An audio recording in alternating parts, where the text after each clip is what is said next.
morning and another edition of In the Papers on your darling station, iPower 102.7 FM. My name is Florence E. Barima, and of course, it's a pleasure again to have you join us as we take a comprehensive look at the major stories shaping our headlines across Nigeria and beyond.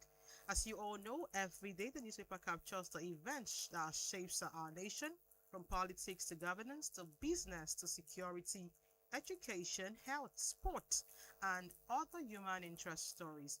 Our goal is to go beyond the headlines and unlike the key issues, examine their implications, and of course encourage informed conversation. As always, we urge you, our listeners, to follow the discussions and, of course, be open minded.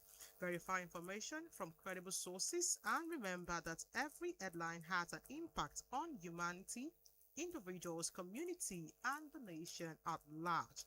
So, of course, we bring you headlines from the Punch newspaper this morning. We have headlines from the Sun newspaper. We have headlines from the Guardian newspaper. We have headlines from This Day newspaper and Daily Post newspaper this Thursday morning.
Yes, so welcome back. Of course, the program is still in the papers on iPower 102.7 FM. And of course, beginning from the Hope newspaper this morning, where we have global immunization improves. 13.5 million infants remains unvaccinated. And that report is coming from the United WHO UNICEF.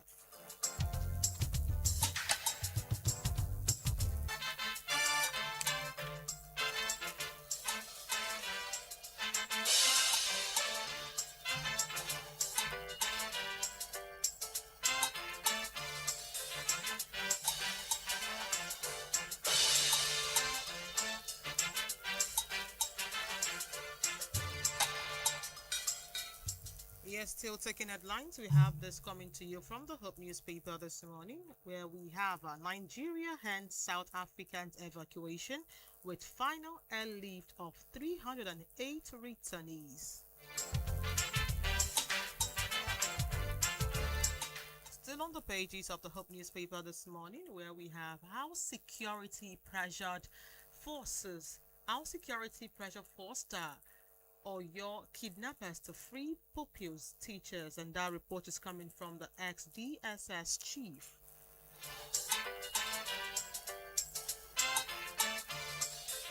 Of course, still on the pages of the Hope newspaper this morning, where we have NECO target full CBT transition as inch-free examination boosts confidence.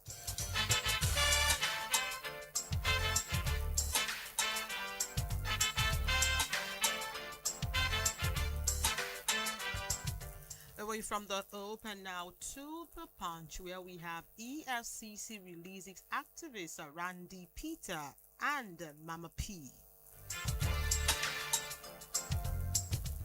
Yes, of course, still on the page of the Punch newspaper this morning, where we have a talk on state police. UK backs reforms as Abbas Bamidele least safeguards.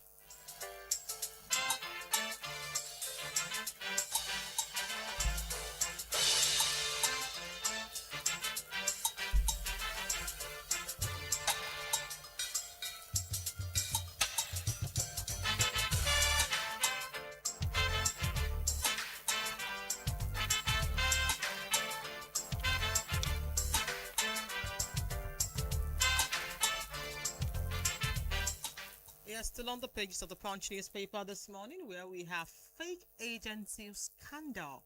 Atiku presidency clash as Senate reject fresh probe.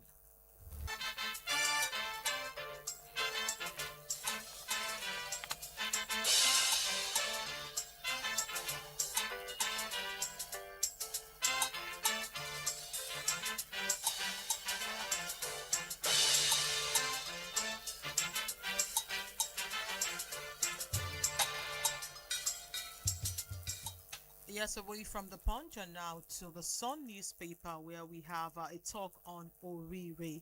Northern groups react as Senate okays 50 million naira for families of slain teachers and soldiers.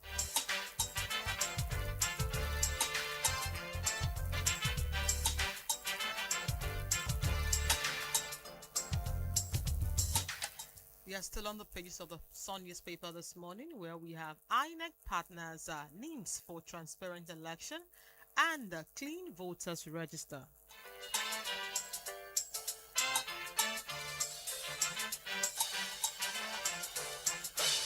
Yes, of course, still on the page of the Sun newspaper this morning, where we have state police won't stop Benwell killings, and that is coming from Senate Majority Leader.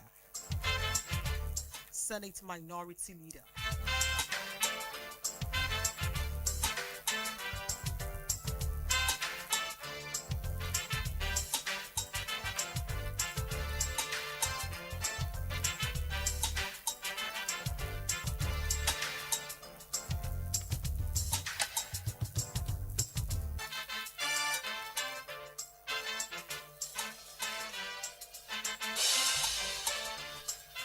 Lastly, on the Sun newspaper this morning, where we have Soludo hails Tinubu over approval of strategic Southeast Road. Details in a short while. Please stay tuned, don't go anywhere.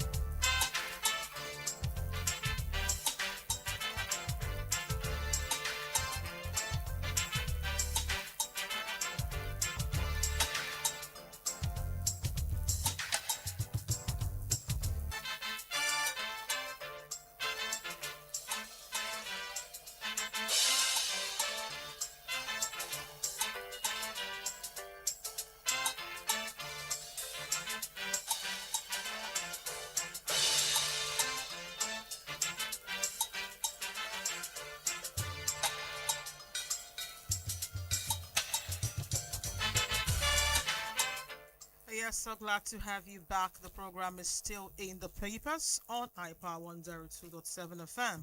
And beginning from the Hope newspaper this morning, where we have a NECO target full CBT transition as inch-free exam boost confidence. Now the details. The Minister of State for Education, Professor Salah Shuaiba Ahmed, has expressed satisfaction with the conduct of the National Examination Council NECO CBT Senior School Certificate Examination. Ahmed, while monitoring the ongoing examination at Redeemer Steep School and Anglican Girls Grammar School on Wednesday in Abuja, described the exercise as a major step towards eliminating examination malpractice. She said feedback from candidates at both centers indicated that most of them prefer the CBT format to the traditional paper-based examination. According to her, the candidates also confirmed that they experienced no technical glitches and that the examination commenced on schedule. The minister said the successful deployment of CBT represented a significant progress in the education sector, adding that government would only proceed with full transition after ensuring adequate infrastructure nationwide. Ahmed also added that the adoption of the CBT would ultimately improve the quality of education by promoting merit and integrity in examination. Also speaking, the registrar of NECO, Professor Ibrahim said that the council recorded no technical hitches since the commencement of the examination. For details of that news, see the Hope newspaper with this headline. NECO targets full CBT transition as each free exam boosts confidence.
We are still on the pages of the Hope newspaper this morning, where we have global immunization improves.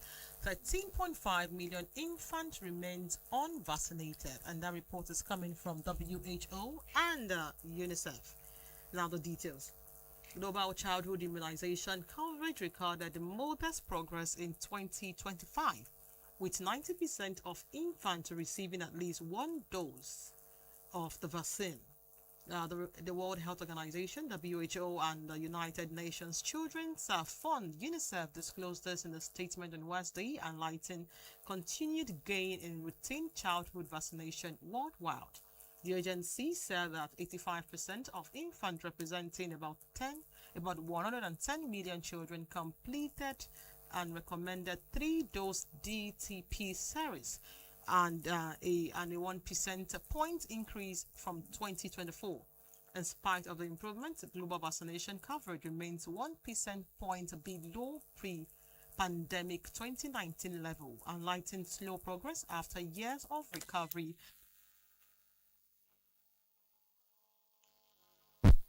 According to the latest WHO and the UNICEF estimates, of national immunization coverage, about 13.5 million children received no vaccine during the first year of life in 2025, leaving millions vulnerable to preventable diseases.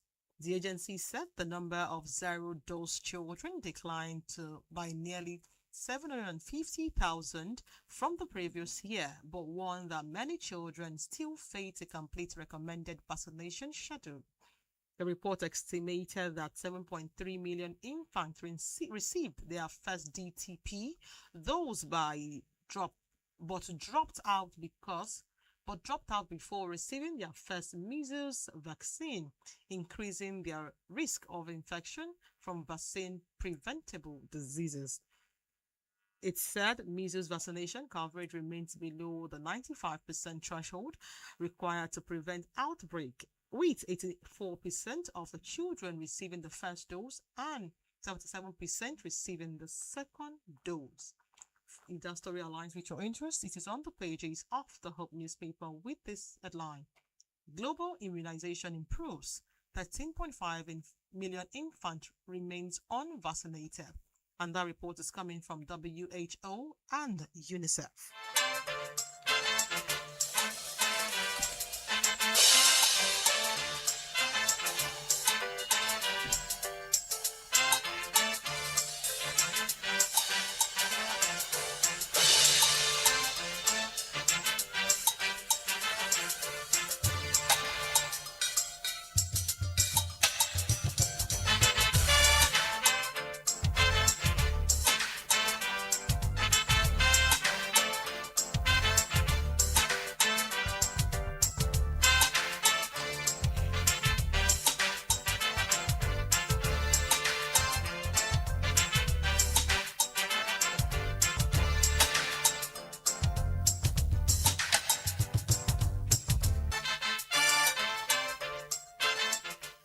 Yes, away from the Hope newspaper and now to the Punch, where we have fear persists.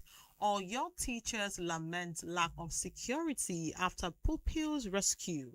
Now the details. The teachers at Community High School in Orire, local government area of Oyo State, as said, pupils and teachers have resumed academic activities following the rescue of the abducted victims. But fear still lingers because of the absence of visible security around the school. The teachers who did not reveal their name in the TVC interview uploaded on Wednesday disclosed this while speaking after the victims regained their freedom following nearly 2 months in captivity. He recalled that shortly after the abduction, only about half of the students returned to school, as many parents kept their children at home over safety concerns. He expressed gratitude over the successful rescue of the abducted pupils and teachers, saying it encouraged more students to return to classes. To resume classes.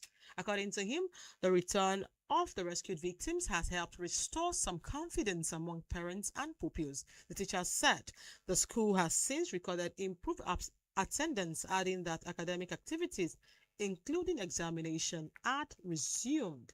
Despite the return to normal school activities, he admitted that many teachers were still traumatized by the incident. He explained that discussions about the abduction still triggers panic among members of staff. The teacher urged the government to strengthen security around rural schools, saying many teachers remain uncertain about their safety due to the lack of visible security personnel. For details of that news, see the Punch newspaper with this headline. Fear persists, or your teachers lament lack of security after pupils rescue.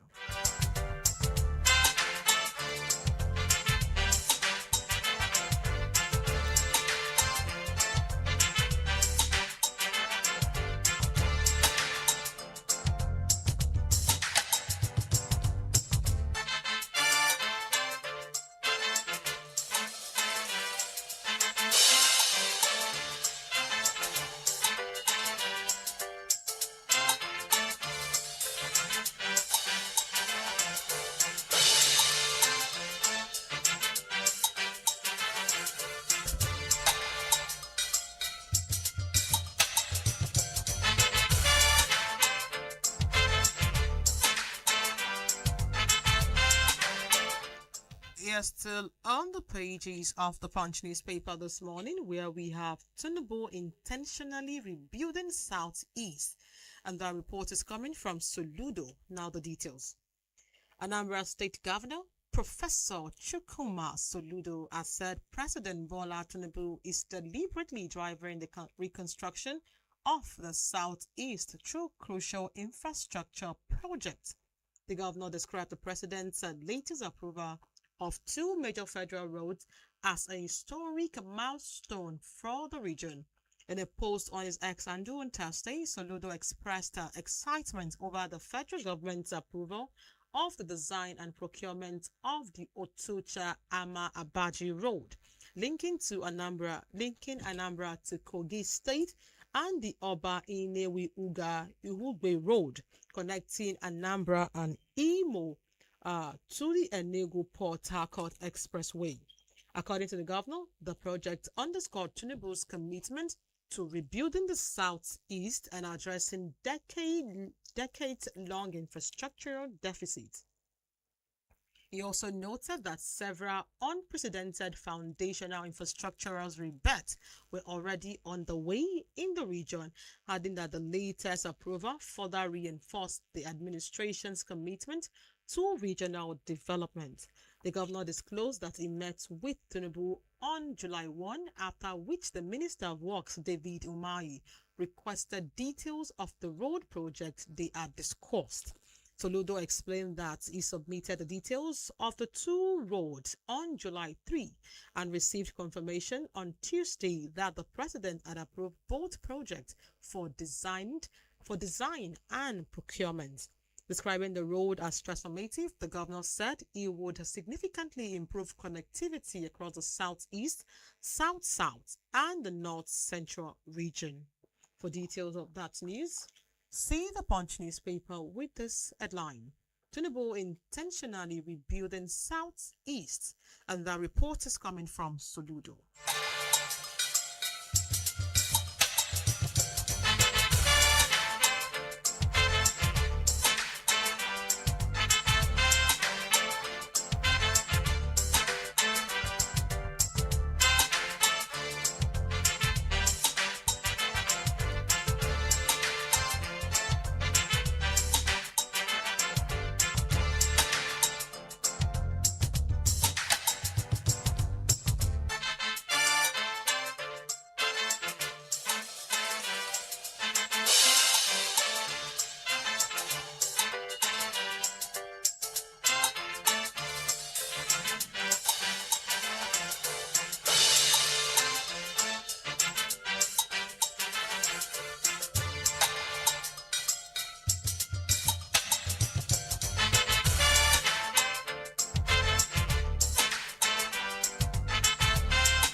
Yes, you're still listening to us from iPower 102.7 FM, and the program is in the papers. Of course, still on the pages of the Punch newspaper this morning, where we have minor offences causing prison congestion. And that report is coming from Tunji Ojo. Now the details. The Minister of Interior, Dr. Olubunmi Tunji Ojo, has said that between 30 and 50% of offences committed by inmates in correctional centres across Africa do not warrant incarceration. He urged correctional authorities to critically assess the true state of congestion in their facility. Tunji Ojo spoke on Wednesday in Abuja at the regional conference on the classification of prisoners and the use of technology in prisons in Africa, jointly organized by the United Nations Office on Drug and Crime and the African Correctional Service Association. It turned out correctional activities to ask themselves a fundamental questions about the true nature of overcrowding in the facility. The minister disclosed that 93% of inmates in Nigerian's correctional centers are state offenders, while 7% are federal offenders, noting that a significant number of the state offenders were held for minor infractions, and that 93% of our inmates in Nigeria are state offenders, while 7% are federal offenders. And of this 93%, I would tell you before this president came on board, a lot of them were for minor offenses that had no need for incarceration. Tunji Ojo said he had personally directed officials to review the record of inmates held over minor fines shortly after his appointment as the minister. He questioned the economic logic of keeping such offenders behind bars, citing the cost of implications for the government. The minister also revealed a sharp decline in Nigeria correctional centers from about 13,000 cases annually in 2023 to about 1,000 last year, a drop he linked to expanded access to education and vocational training for inmates. For details of the news, see the Punch newspaper with this headline: Minor offences causing prison congestion. And that was coming from the Minister of Interior, Dr. Tunji Ojo.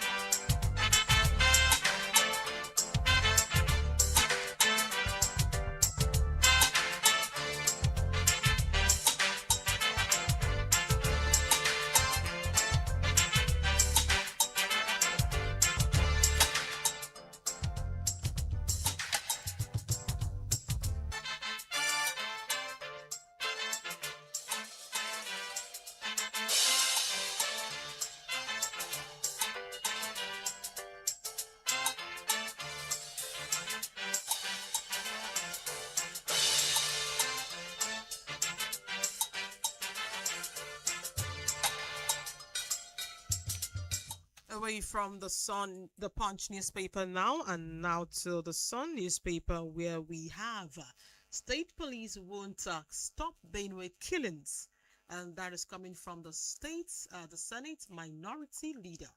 Now the details.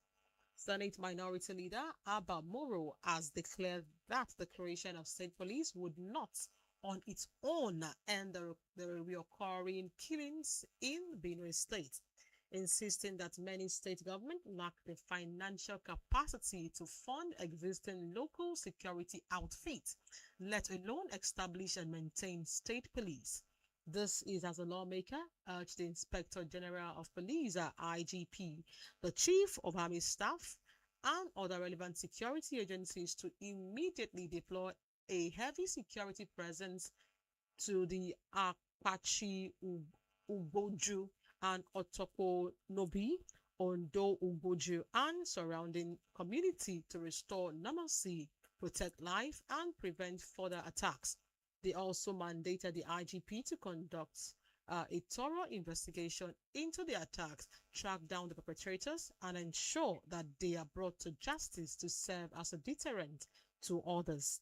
Speaking with journalists yesterday at the National Assembly while reacting to the latest attacks on the community in Benue South Senatorial District, Moro said governors were already struggling to pay and equip informal security outfits operating in their states. Questioning the financial visibility of state police, Moro said, if you are unable to equip those informal security outfits or even pay them 15,000 naira monthly, where are you going to get the money to fund state police?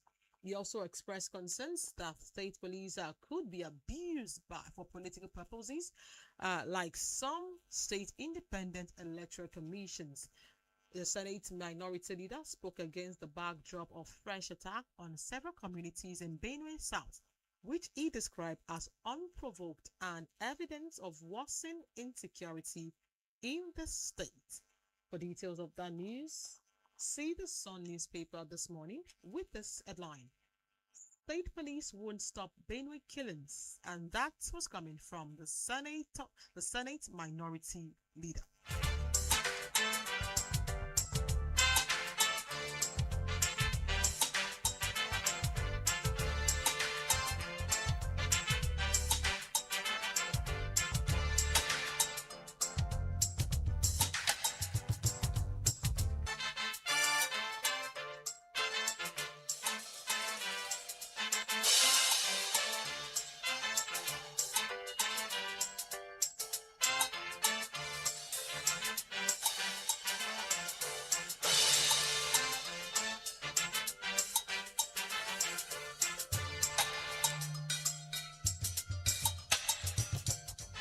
Yes, talking 2027 from the Sun newspaper this morning, where we have High Court judges get new guidelines for pre-election matters. Now the details. Chief Judge of the Federal High Court, Justice John Tosho, has issued the Federal High Court pre-election practice direction amendment 2026, revising the rule governing how pre-election disputes are handled ahead of the 2027 general elections. The amendment updates the original Federal High Court pre-election practice direction 2026, which took effect on Friday, June 26, 2026. In a statement yesterday, the court's Director of Information, Dr. Catherine Christopher, said the amendment was made pursuant to Section 254 and 285 of the 1999 Constitution as amended, and Section 29 and 88 of the Electoral Act 2026, alongside other enabling power vested in the Chief Judge. According to a statement, the amendment is designed to strengthen the speedy, efficient, and fair determination of pre-election matters in line with the constitutional provisions, while also reinforcing the objectives of the Electoral Act 2026 and other applicable law.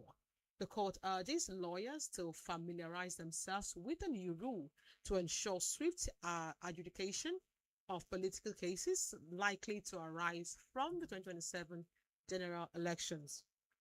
Meanwhile, former Vice President Atiku Abubakar has raised the alarm over alleged plot by the federal government to allegedly shield government officials implicated in the controversial Presidential Foreign Investment Promotion Council PFIPC scandal for scrutiny. Article in a statement by his senior special assistant on public communication, Frank Schreiber, described the incident, the recent arrest of the self-styled Director General of the PFIPC, Adeniyi Adeyemi, as a calculated move allegedly intended to extract statements that could be deployed to implicate opposition figures rather than uncover the full truth behind the scandal. The legality of the PFIPC has been trailed by controversies in recent time, with Adeyemi trading tackles with Femi Gbajabiamila, Chief of Staff to President Bola Tinubu. For details of that news, see the Sun newspaper with this headline: ICOT judges get new guideline for pre-election matters.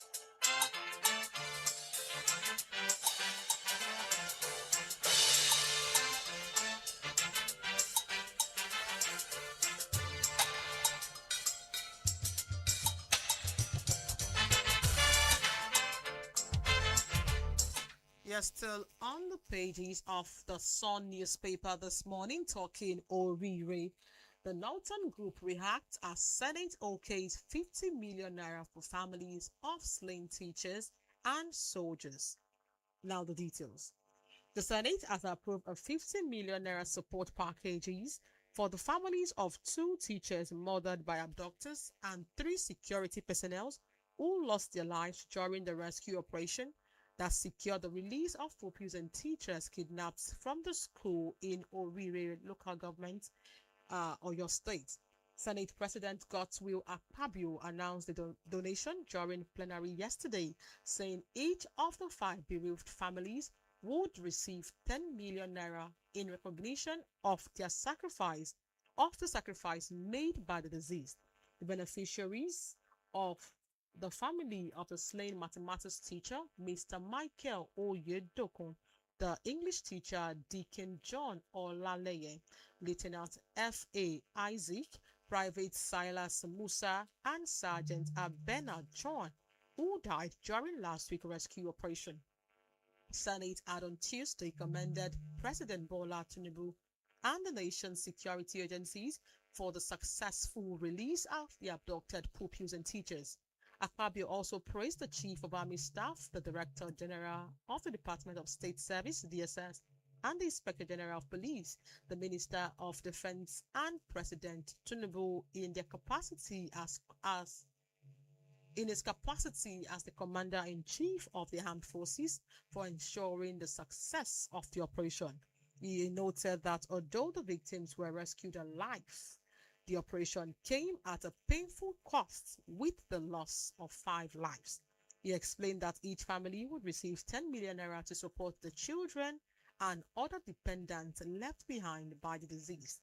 The Senate President has subsequently directed the leadership of the upper chamber to present the checks to the affected families on behalf of the Senate.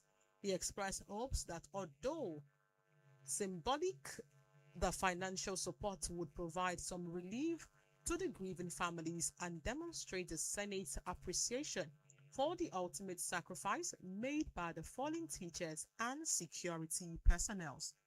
Is that story aligned with your interest?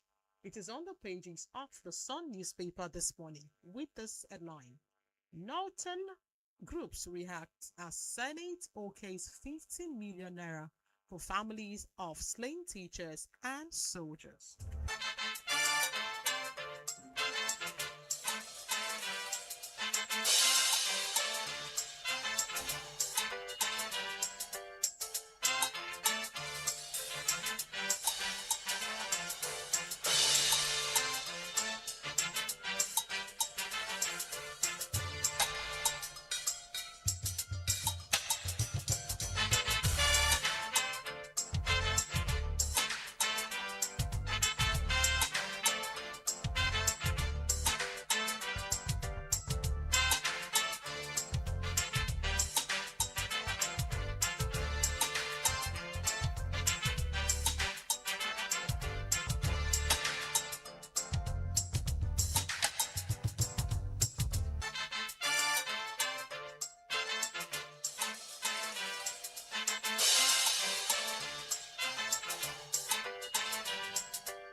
Yes, away from the Sun newspaper and now to the Guardian newspaper, where we have a talk on nomination of candidates, roll over INEC's deadline, compliance as party seeks further extension. Now the details.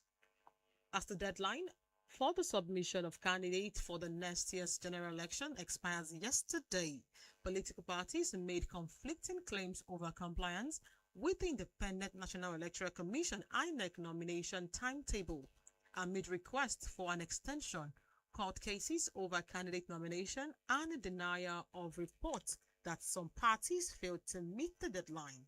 While the Accord Party appealed to INEC for more time to resolve its internal crisis. The People's Democratic Party (PDP) and Labour Party (LP) denied reports that they missed the deadline.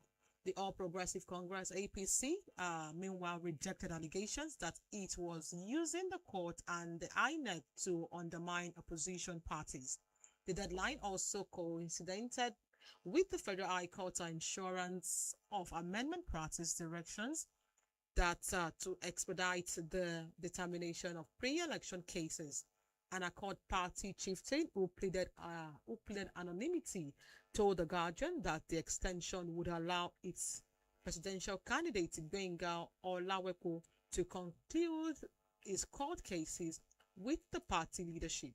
The source said the Accord Party leadership had become unwilling to back Olawepo as its presidential candidate after Osun State Governor Ademola Adeleke had allegedly pledged support for President Bola Tinubu's re-election, prompting judicial intervention. Also on Arise Television morning show, the presidential candidate of the Social Democratic Party (SDP), Adewale Adebayo, said the party experienced technical issues that delayed the upload of its candidate. Adebayo said the SDP used the extension granted by INEC to resolve the problem, adding that the party had done everything possible to prevent distractors from frustrating its participation in the forthcoming election. However, the DSP National Secretary Dr. Olu Agunloye and the National Publicity Secretary of the African Democratic Congress (ADC) Bolaji Abdullahi said the party would not seek any further extension, having successfully completed the submission process. If that story aligns with your interest, it is on the pages of the Guardian newspaper this morning with this headline: Roll over INEC's deadline. Compliance as party seeks further extension.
Yes, still taking headline from the Guardian newspaper this morning, where we have Lagos State government arrest 12 over illegal waste disposal and steps up enforcement. Now the details. The Lagos state government has arrested 12 environmental offenders in separate enforcement operations across the Lagos Island, Yaba, and Ikorodu as it intensifies effort to curb indiscriminate waste disposal and other environmental violation. The arrest was carried out by the Lagos Waste Management Authority, LOMA, and the Kick Against Indiscipline Kai Corp as part of the state's ongoing campaign to promote environmental sanitation and enforce compliance with waste management law. Commenting on the operations, the managing director and chief executive officer of LOMA, Dr. Moyiwa Gbadigashin, said the authorities' Project Wise enforcement team arrested 11 suspects during surveillance operation in Lagos Island and at the Yaba College of Technology, Yaba Tech, axis for offences that include indiscriminate waste disposal, scavenging, and other environmental infractions. The suspects are Onosoya Josephine, arrested in Yaba, God's Power, Lucky Osage, Goodness John, Rashid Abbas, Yahya Sidi, Abubakar Amosu, Monday Lawan, Sani A. Sani, Opere Badmos, and Usman Nasril.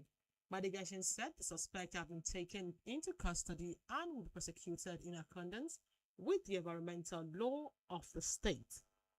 In a separate operation in Ikorodu, he said officers of the Kai Corps arrested a school security guard after a pupil-spirited resident recorded and reported him allegedly emptying the content of a waste bin into a drain channel in front of the school where he worked.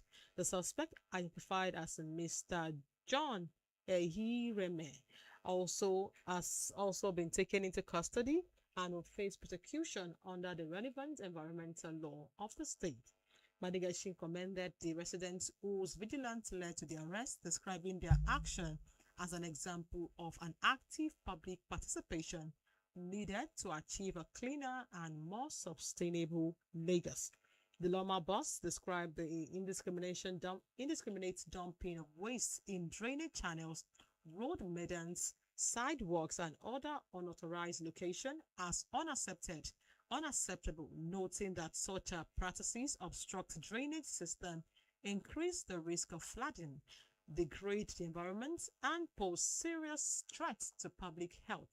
He said the arrest formed part of the Lagos state government's sustained enforcement drive to eliminate indiscriminate waste disposal, strengthening compliance with environmental laws, and safeguard public health.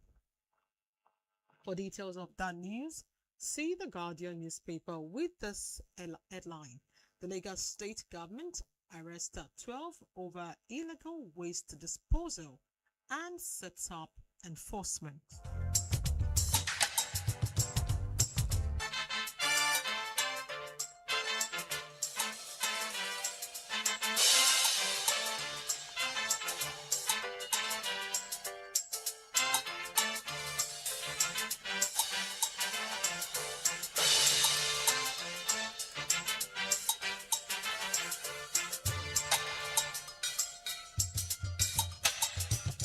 Still taking headlines from The Guardian, where we have Sanwo-Olu inspect flooded communities, promises intervention. Now the details. The Lagos State Governor Babajide Sanwo-Olu yesterday waded through the flood water of Inawoyaya, Ibejuleki Local Council, as he led a high-powered government delegation on the inspection tour of flood-prone communities affected by recent heavy rainfall across the Lekki corridor, pledging that government would take actions to prevent future incidents. The governor, accompanied by his deputy, Dr. Obafemi Hamzat, commissioners, and other cabinet members, visited Awoyaya, Ogombo, Shongo Tedo, and the Chevron axes of Lekki and Ajah to assess the impact of flooding and evaluate the effectiveness of drainage channels and waterways in the area. Sanwo-Olu said the tour was aimed at obtaining first-hand information on the flooding situation and identify immediate and long-term solution. He said the inspection revealed that many of the drainage channels in the area remain functional, but the unprecedented volume of rainfall recorded in the past weeks had overwhelmed parts of the system, resulting in flooding in some communities. According to him, several natural waterways and the tributaries around the Lekki corridors continue to discharge into the Lagos Lagoon and later the Atlantic Ocean, but the intensity of the rainfall had significantly increased water level. He said that the state government would continue clearing and expanding drainage infrastructure to ensure free flow of water, particularly in rapid developing areas of the state. Sanwo-Olu assured that residents whose homes and properties have been affected by flooding that the government was assessing the extent of the damage and will provide a relief where necessary. For details of that story, see the Guardian newspaper with this headline. Sanwo-Olu inspects flooded communities, promises intervention.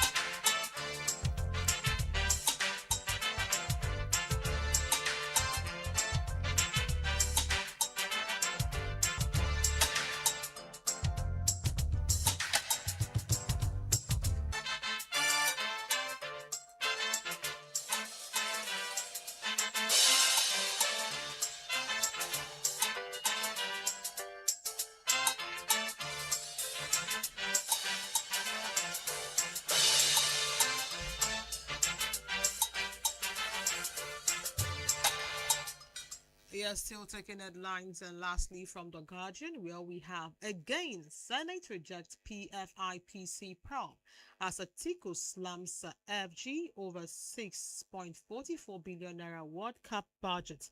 Now the details. The Senate yesterday again blocked Senator Kalu Sumaila's French attempt to investigate the controversial Presidential Foreign Intervention Promotion Council (PFIPC) after the upper chamber ruled that the matter was already before the court and under exclusive review. The alleged ghost agency is said to have secured over 1.3 billion naira in the 2026 Appropriation Act. This latest move came after Somalia's representing Kano South rules under the relevant Senate standing order in the appropriation process to demand an investigation into the establishment, budgetary allocation, operations, legal status, and controversies surrounding the alleged agency. Amid the public uproar over the PFIPC scandal, the presidential candidate of the African Democratic Congress (ADC), Atiku Abubakar, yesterday accused the president Bola Tinubu administration of plotting to manipulate the narrative surrounding the controversial agency by shielding government officials from scrutiny and redirecting blames towards the opposition.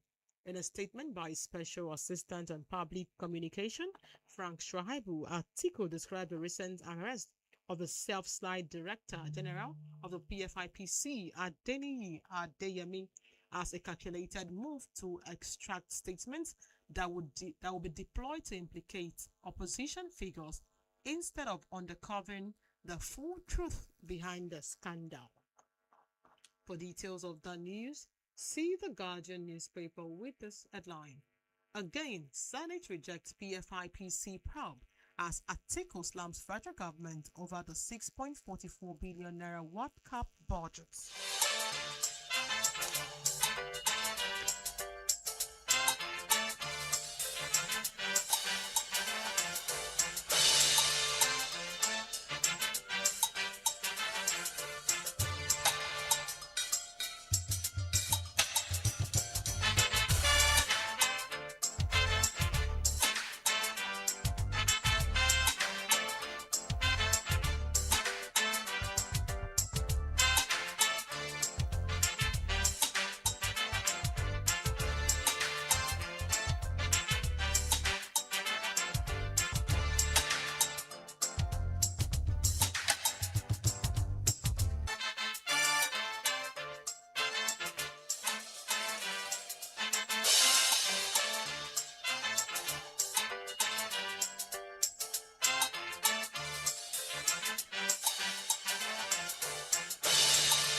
Yes, and that is where we draw the curtains on to this edition of In the Papers.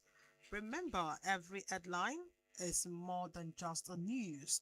It reflects the realities, challenges, and opportunities shaping our nation. So we implore everyone to stay informed on important matters and, of course, ensuring that every day you know what the paper is saying. Up until tomorrow, when we come again with another fresh edition of In the Papers, as always, we implore you to promote peace and, of course, demand accountability. In the same light, play our parts to build a better Nigeria. My name is Florence Ibarema, and this has been In the Papers, your daily drive for news making major headlines in today's newspaper. Do you have a productive morning? Good morning.